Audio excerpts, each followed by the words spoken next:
You clicked on an Omni-man video with this thumbnail on this channel, and you didn't expect us to meme the hell out of it? Think, audience, think! I had to start with that. Hi friendos, my name is Stuart, and today we're looking at Omni-man! Also, congrats to these people who guessed it on my Loki video. Now, I did mention that I wanted to cosplay this character, and I would have for this video, but unfortunately I did not realize that even knockoff cosplays on eBay take a lot of time to get to me. So if you want to see me cosplaying Omni-man in the future, be sure to follow my Twitter, and I will be posting the pictures soon as I get the costume. Anyway, let's go ahead and check out our friendly neighborhood Vitruvian.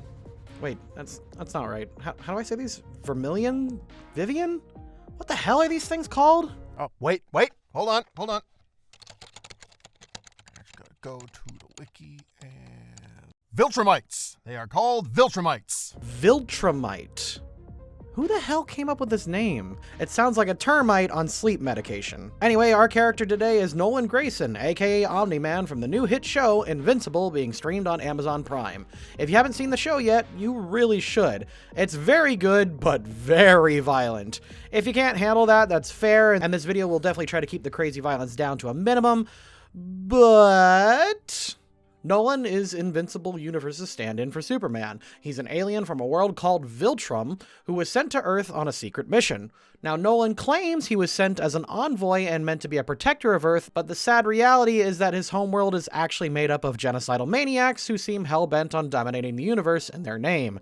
Think Saiyans with Kryptonian brains, but with an iPod coat of paint. However, this plot point plays out very differently from what people would expect. Viltrumites are surprisingly careful despite being such a godlike race. When Nolan arrived on Earth, he made sure to present himself as a hero in nearly all aspects of his life, and despite the fact that he comes from an alien race that are all pretty much lawful evil, Nolan is affected by his life on Earth immensely. Shortly after arriving on the planet, he meets Debbie and marries her, and she starts to domesticate him, and yes, I did pick that word very carefully. By both of their admittance, Debbie shows Nolan what it's like to be human and what it takes to be a hero. Over the course of 20 years, despite the Viltrumite mission being in the background of Nolan's mind, Omni-man has stuck to that philosophy, and it changed him into a better person.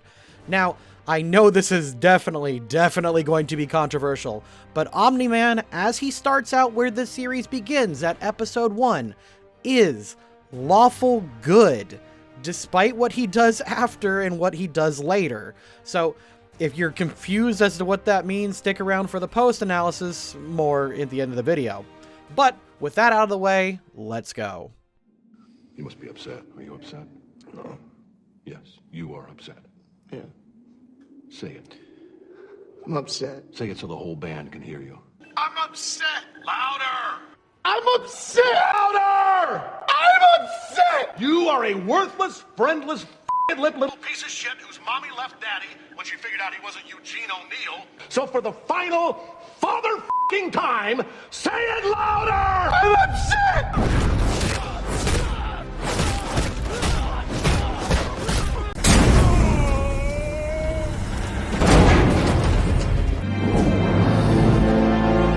You're welcome.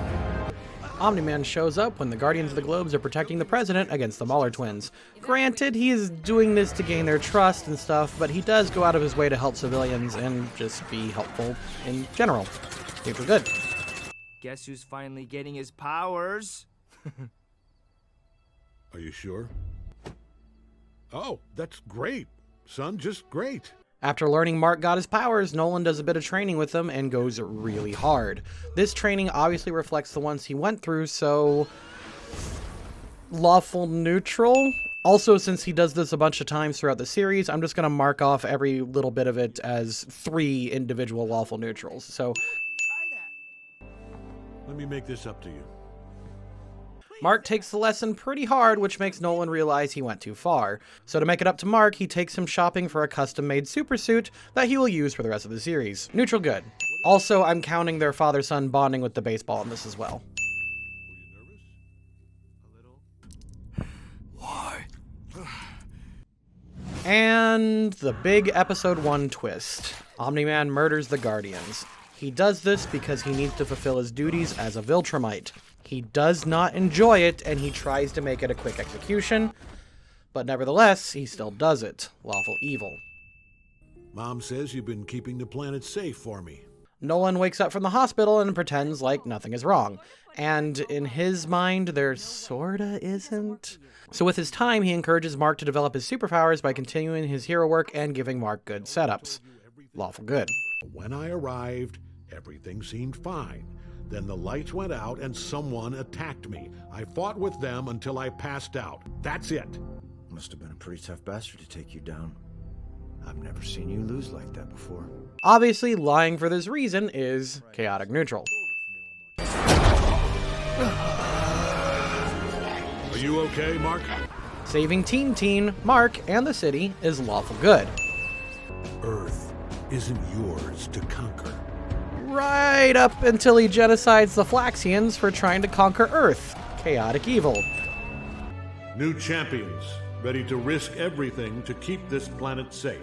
In the next episode, Nolan attends 2 different funerals for the Guardians of the Globe. He literally only does this because he has to as the world's greatest hero. He probably cares about it, sure, but in this conversation with his family later, he's keeping his emotions in check. Lawful neutral. Can I go to my room? I wouldn't be asking for your help, but Omni-man is dealing with a kaiju 10 time zones away. Agreeing to help with fighting the foreshadow monster, the kaiju, is lawful good. First time I've seen Omni-Man on the ropes like that. We've ended wars all over the universe, brought peace to thousands of galaxies, lifted alien races out of the mud and into the future. It's why I'm here on Earth. Again, I'll talk about this more in the post-analysis, but it's clear Omni-Man firmly believes that he and his people are bringing peace and prosperity to the galaxy. Yes, he looks down on most humans, but this is the moment where he is caught being sincere. I don't think this is him spreading propaganda. Lawful good. If you threaten my family again with your conspiracy theory bullshit... You'll kill me. I won't have to. Who do you think they're gonna believe? Me or you? For most of Season 1, a demon named Damien Darkblood has been tailing Nolan and was on to him for killing the Guardians. Nolan straight up threatens him and eventually pins the blame on him, which results in his exorcism into hell. I'm going to give him a chaotic evil for making someone else the fall guy and sending him to literally the worst place imaginable. NASA's about to launch the first manned mission to Mars. I need your father to shadow the mission, make sure nothing goes wrong. Only he won't do it. Nolan refuses to help NASA with the mission to Mars. He then spends the episode going on dates with his wife Debbie and trying to win her over to his side. Honestly, neutral. Cecil's never liked me. Mark, you have to scare him. All right, here, I'll show you. There, see? I know I can take Machine Head. You'd be making a huge mistake. So this whole episode is pretty much a messed up lesson from Nolan to Mark about the realities of life. Nolan insists that Mark shouldn't help Titan and the little people of the city, saying it's beneath him. However, a lot of his logic is also him not trusting a criminal at his word, and he explains himself better to Debbie in the kitchen later when they discuss it further. Just these two things on their own are lawful neutral, but it becomes very lawful evil when Omni-Man witnesses the entire engagement later and does nothing to stop Mark or the new Guardians of the Globe from getting their shit kicked in by the bad guys. You're the most powerful man on the planet, but even your kid won't listen to you. What, this doesn't happen on Viltrum? No, it doesn't. Just keep this in mind for the post-analysis, please. Well, let that be a lesson to you. Never piss off your tailor. This is actually a really, really good interaction in hindsight. After realizing that Debbie and Arthur were onto him, Nolan shows up and subtly reminds him that they are friends, but also just kinda threatens him by being around him.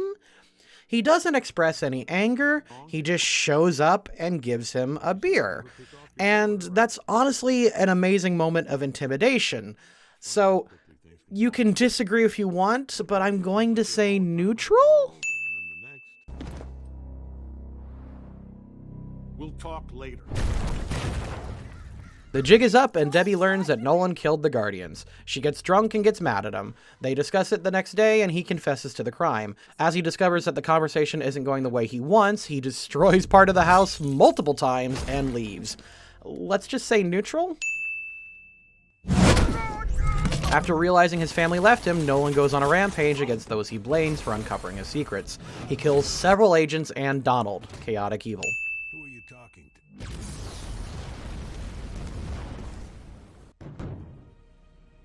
Where's Mark, William? Nolan is mad, and he's a little harsh with William, but this interaction is pretty neutral. Rampage Part 2! Cecil shows up throwing everything he has at Omni-Man to stop him.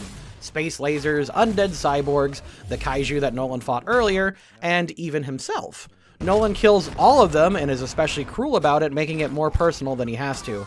Despite the fact that most of them are kind of mindless, this is still chaotic evil.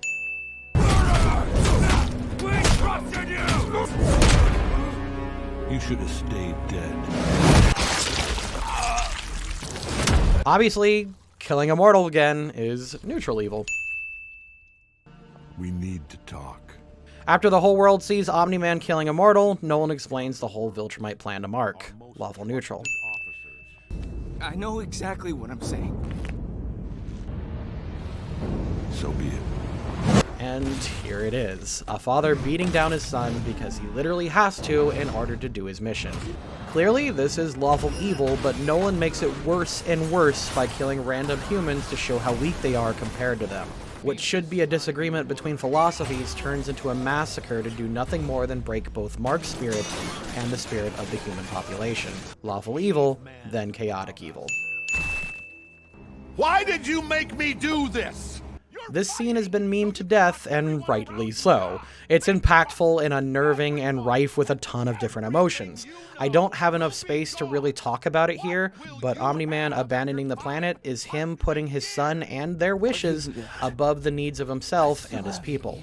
Omni-Man leaving the planet at this moment is chaotic good and a Nat 20 scene.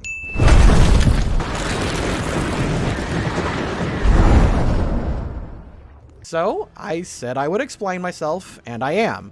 Nolan begins the series at lawful good, and that's because his actions over the course of the last 20 years reflect that alignment. And that's what's great about the series, is the fact that it is indeed an animation with phenomenal voice acting by the legendary J.K. Simmons.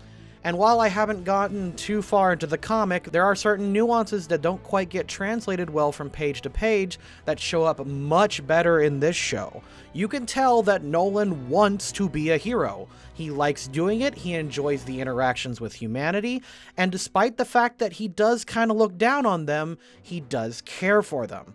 Because, believe it or not, you can still love someone or something while still being turned off by the ugly aspects of their character. Or their society in this case. And despite the fact that Nolan does some massively messed up stuff in this series, most of his actions are driven by a place of love and duty and the conflict those two things share with each other. If anything, Omni-Man is like a great complicated Game of Thrones character. Think like Tywin Lannister. They both do some messed up stuff, but when they're interacted with on a one-on-one setting, you can see where they're coming from. They are complicated, conflicted characters. Nolan has been brainwashed since birth and has lived for thousands of years with the understanding that he and his race are conquering the galaxy to make it better. That sort of upbringing and the patriotic lifestyle that he seems to have sure led to some complicated issues. And that does lead to some personality conflicts that are frustrating to both himself and to those around him. And there is no getting around it. Nolan cannot handle the pressure of scrutiny, which honestly kind of proves my point a little bit more. He gets mad easily when his view is challenged because part of him probably agrees with what Mark and Debbie are saying about him, and his guilt pisses him off just as much as the audacity of lesser races not agreeing with him. Honestly, there's so much more to talk about, and unfortunately Season 1 doesn't show all of that, but we can talk about that more as Season 2 comes out. But next week we're going to be doing something a little bit different. I just finished Resident Evil Village, and I want to talk about the game, but we're going to do it my way, of course. I hope to see you guys